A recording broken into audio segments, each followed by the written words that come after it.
Hi, Dean Hopkins from The Art of Life as a Creative. Now I want to talk about a blog post that I recently wrote called Does the Education System Kill Creativity and Free Thinking? Now I tend to find that over the years I've noticed that the education system, it doesn't really support creativity and free thinking.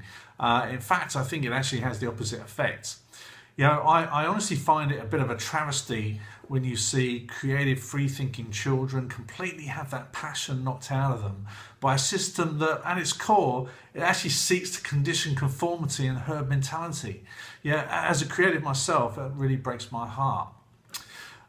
So of course, I do have some experience on this, of course, in my own experiences as well as my children, and I'll get to that in a moment. But I struggle with the system at school because my artistic and creative nature was so often accompanied by curiosity and thinking a bit different and asking questions, and sometimes awkward questions, and teachers don't particularly like to be asked questions of their students.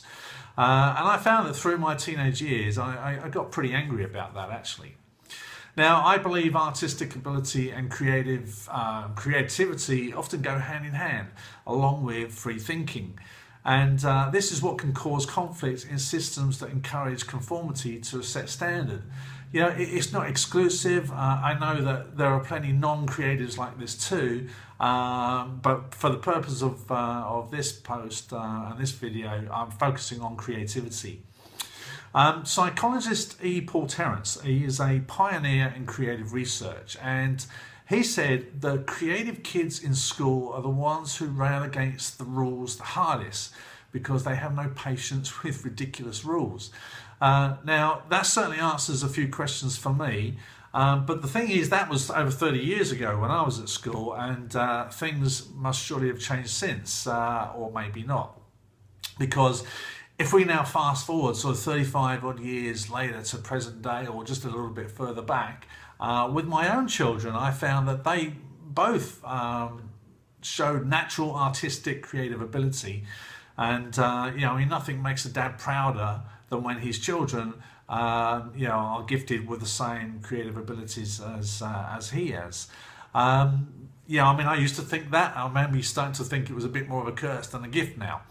I know that sounds harsh, but the truth is I thought, or maybe I should say I hope, that my boys would be able to expand their creative artistic talent through school and to go on to do something further in the field of art. Obviously that was completely wrong, and school saw to it that by the time they'd finished at the ages of 16, neither of them were pursuing or practicing any kind of art anymore. So, I laughingly say my dreams of being the father of the next Picasso or John Lennon were completely destroyed by school, really. Now, I'm being a bit tongue-in-cheek, obviously, because I'm proud of both my boys and love them entirely for who they are, art or no art.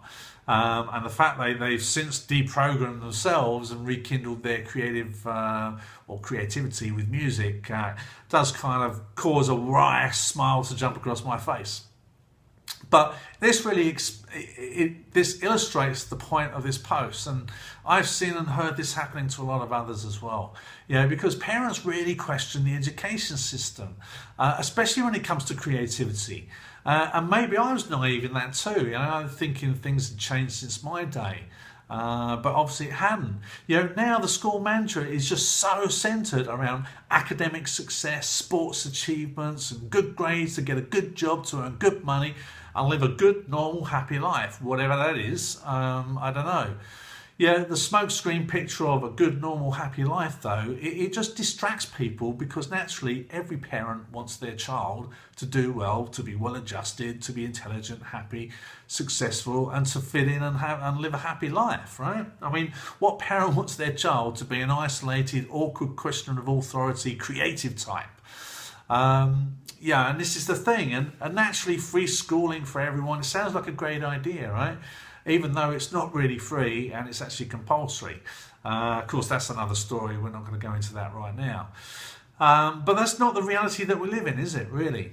I honestly believe it is by design. I'm not the only one, and I've done a lot of research apart from my own experience as to why that is.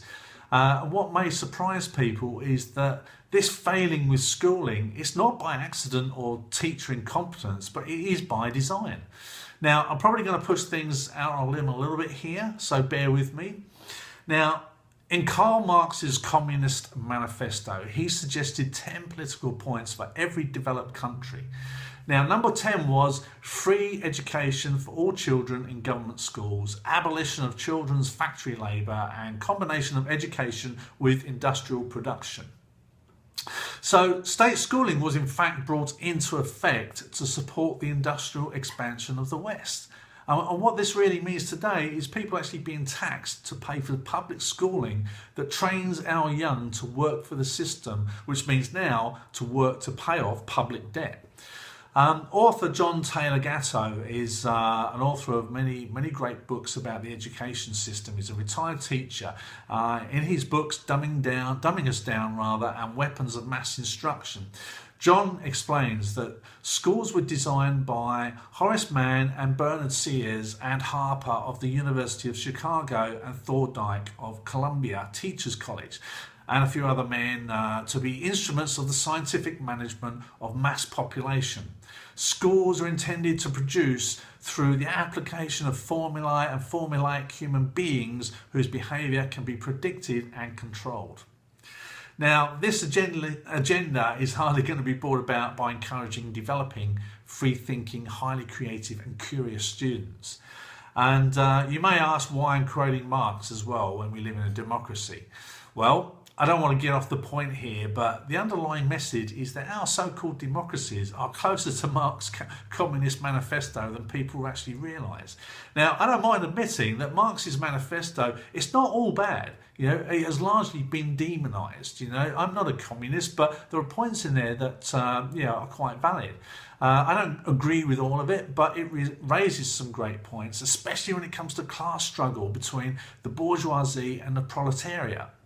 The problem is when the ruling class is forced to accept changes from the people, they hijack it, and it's obfuscated to look good, but to not result in its original intention. They completely flip the whole thing around. That's why it's completely back to front.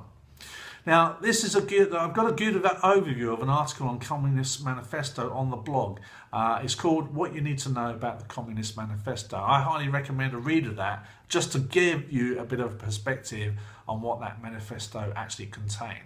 Because the truth is, the powers that be, the ruling elite, they have no real interest in allowing people to have a say in how things are run, and the control of mass education really is a key to that.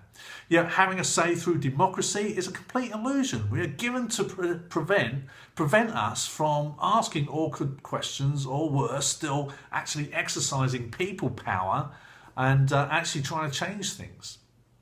So I know a lot of people will shout conspiracy theory and socialist at those last paragraphs, but last things that I've said. But the fact is, many people do that anyway when they hear things that they don't want to hear. So I'm merely encouraging people to look at both sides for yourself, not just regurgitate what you hear from politicians or the media, or worse still, gossip in the coffee shop and down the pub. This is why the public education system is not designed to develop critical thinking, and the democratic system is manipulated into a two-horse race which ends in the same result either way. You get a government whichever way you vote. So creative and artistic ability is heavily controlled now, and it's only accepted when it falls between a narrow set of defined parameters, and that also is to suit making a profit. And this restricts the amount of free-thinking ideas that are allowed to filter into the mass public, into society, which suits that agenda. Now, something worth considering is this.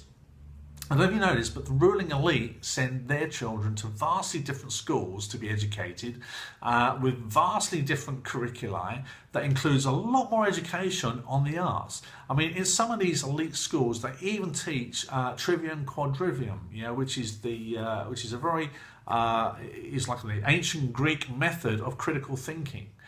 We don't get taught that in public schools, and for good reasons, as I've just explained. Because creativity means breaking the rules, right? I mean, I remember asking my boys a year or so after they'd left school what they thought they'd learned, and both of them said, "Not much, I just learned how to follow rules mainly." As a Generation X man, I'm kind of now haunted by that line in the song Baggy Trousers from the 80s band Madness, who I thought were great. I mean, that line, all I learnt at school was how to bend, not break the rules. Now, I know a lot of people will say, so what's wrong with learning a few rules and having some discipline taught to our children? And of course, there's nothing wrong with that. But really, that kind of understanding can possibly be taught by parents. I mean, do we really want to hand over the complete teaching of life to a bunch of strangers in an institution that is designed for a specific agenda? Do you honestly want your child to adhere to just blind obedience? As John Taylor Gatto again says, the truth is that schools don't really teach anything but blind obedience. So when we talk about creativity then, we therefore come up with a bit of a dilemma in relation to schooling, because creativity often means breaking the rules, challenging the status quo and challenging the mainstream ideas and thinking. It means breaking away from the herd mentality and becoming an individual. So I'm a big fan of Osho, and he says some interesting stuff about creativity. He says you can be creative only if you are an individual. You cannot create as part of the mob psychology. The mob psychology is uncreative. It lives a life which drags. It knows no dance, no song, no joy. It is mechanical. He who is to be creative has to inquire in the jungles of life. He has to go alone. He has to be a dropout from the mob mind, from the collective psychology. So, it's those children who choose to do that who grow up into creative and free-thinking individuals in society. And it is those children who will question the status quo, challenge mainstream thinking, and push the boundaries of accepted conformity. It's those children who will deliver innovation, magnificent works of art, and be the drivers behind humanity's progression and the building of better societies and beautiful futures. It's those children who will also scare the hell out of the ruling class, and that's the problem. E. Paul Torrance also says creative individuals tend to struggle in systems that force them to comply with the rules that they don't understand. And this is why it's vitally important that we do not allow true creativity and free thinking in children to be continually suppressed and manipulated in schools. It's critical to achieving harmony and fairness with our societies. So, a lot of people are going to ask, so what's the solution? I don't profess to have all the answers at all, and there's people out there who are much better positioned and educated to come up with great solutions. People like John Taylor Gatto and Sir Ken Robertson and other people like that. Just to run through a few that, if I had my time again with my children, homeschooling. It's a good idea if you can do it. Obviously, not everybody can do that, but I would certainly look at it if I had my time again. And I know a number of people now who are successfully homeschooling their children. I would say if kids are showing any sign of creative leaning, artistic ability, then I'd be getting them into out-of-school programs that can develop that creativity, even if it means doing something yourself at home, outside of the school curriculum. Of course, raising awareness, which is what I'm trying to do here, is by not accepting things the way they are, as just being normal, is critical. It's why I've written this post and done this video. It's also why I continue to push this point publicly. Even though I have no longer have any kids in school, I care about the future that is being built. I'm going to have grandchildren from my kids, hopefully. I've also behind the concept of new schools. I know a lot of people are talking about this, and I think this is where we should be looking to in the future. It's a little bit like Back to the Future in a way, a little bit personal for me, but I like the old idea of the old mystery schools, the old mystery knowledge schools where real knowledge was taught. So how about bringing that kind of thing back and teaching real knowledge and having schools dedicated for creatives and artists? And I'm not just talking about art school here, I'm talking about schools at younger ages as well, that created for all those kinds of people, not just this academic success. So that pretty much wraps up this post. I've got some on the blog post on my website. I also cite a lot of resources that I've studied over the years, people like John Taylor Gatto, Sir Ken Robertson, Osho, e-pull torrents. So go and have a look at the blog. It pretty much says what I've just said here. Also I've put on there a really great video, a TED talk by Ken Robinson, which is kind of one of the sort of inspirations for me doing this as well. And he talks about, do schools kill creativity? It's a really great video. He tells it with a lot of humor as well, which is really good fun to watch.